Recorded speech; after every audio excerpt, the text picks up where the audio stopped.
We're going to start by getting into a comfortable position. Sit straight up with your hands on your lap or on a desk and simply relax.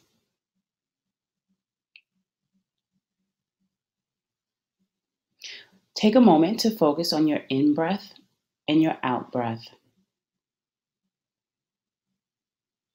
bringing all of your awareness to the present moment.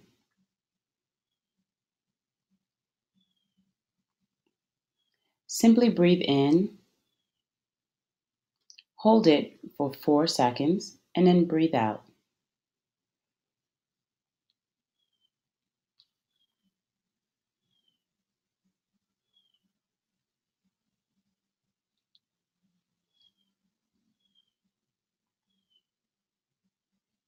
As you focus on your breath, don't think about anything in particular.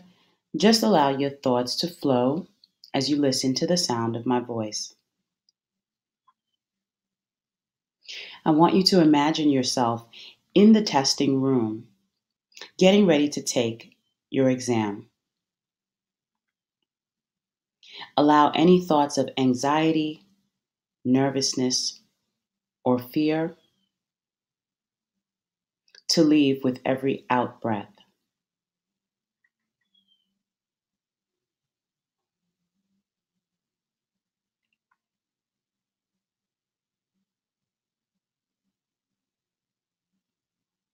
I want you to channel the energy that you may experience as nervous tension into positive thoughts that can help you perform well on the exam. Allow the extra adrenaline that you feel to help you remember the skills and strategies that you have learned.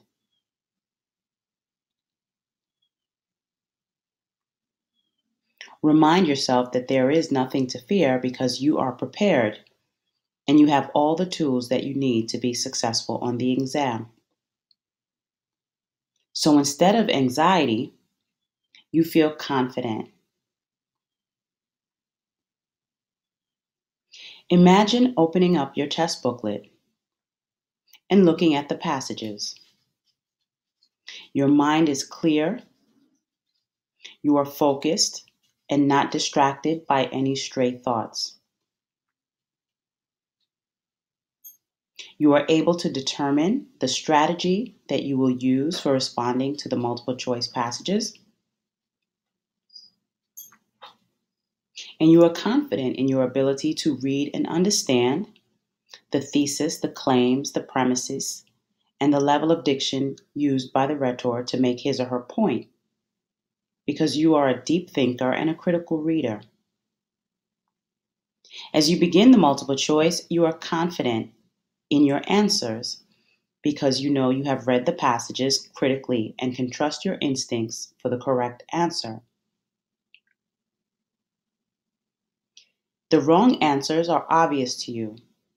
The distractors are also apparent. And when you are unsure, you trust yourself to go with the best answer. You do not spend too much time on any one question because they are all weighted equally, even though some are more difficult than others.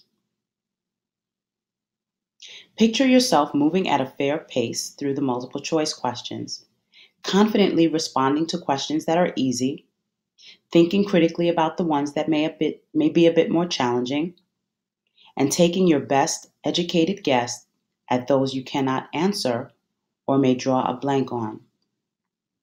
You are sure to bubble in every question by the end of the hour.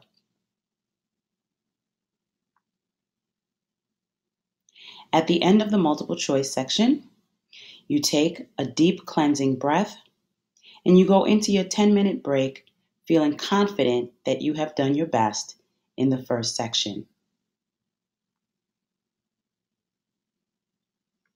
As you continue to focus on your in breath and your out breath, become aware of the confidence that you feel.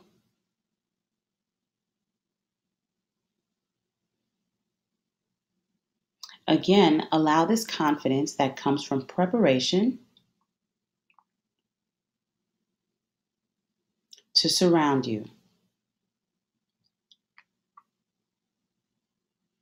Take this confidence with you as now you imagine opening your test booklet to start the essay portion of the exam. You use your additional 15 minutes to read, annotate, and formulate your tentative response to the synthesis question.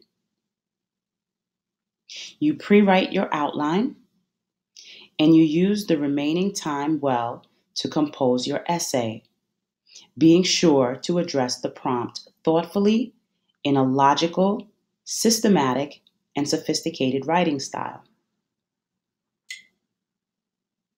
You do the same for the next two essays. You think, you plan, you compose. For each essay, you formulate a strong, solid thesis that will focus your writing.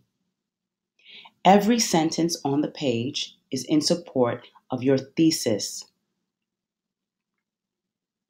There are no superfluous words or ideas because you know the point that you are attempting to make, and you make it confidently.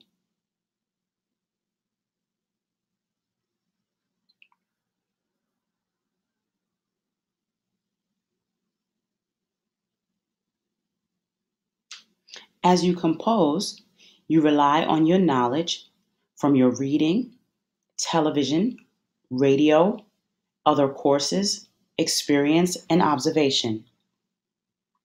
All of this counts as knowledge and what you know and what you will use to be successful on the exam.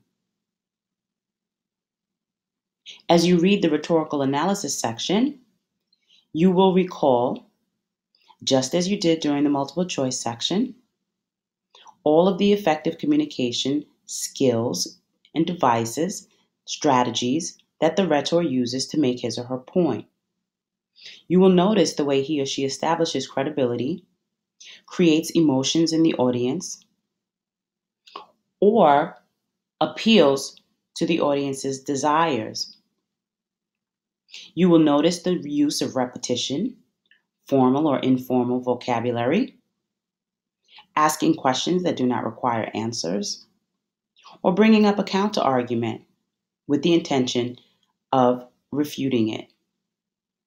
You will also notice how the rhetor uses language to persuade the reader, and you will write confidently about what you've noticed because you have been prepared to recognize the effective use of language, and you are well equipped to discuss how a writer uses language to educate, to inspire, to entertain, or to raise awareness. You are more than capable of recognizing the tone of a passage and have several words at your disposal to describe it. These words are on the tip of your tongue, and you recognize tone when you read it. When you have completed your essays, you will take a moment to revisit them, revising any glaring proofreading errors that you catch. If you have time to add anything, you can feel free to do so. However, you are confident that you have done your best, and when you are done, you can close your booklet and take another deep, cleansing breath,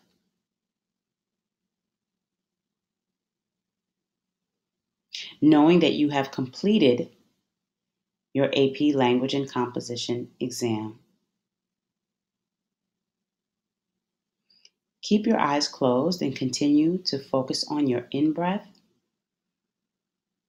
and your out-breath, holding it in for 4 seconds and breathing out to the count of 4.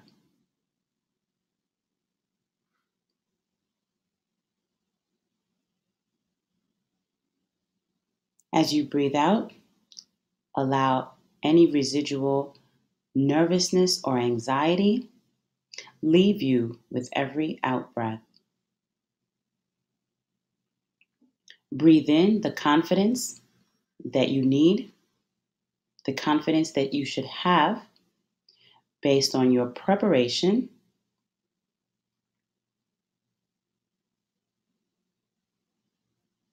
Again, breathing out any nervousness or anxiety that may remain.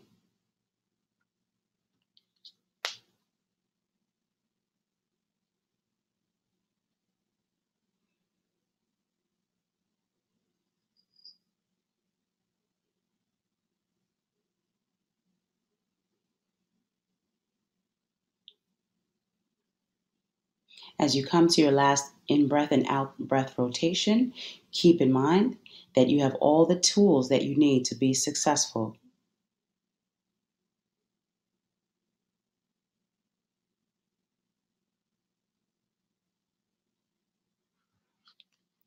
And you may open your eyes.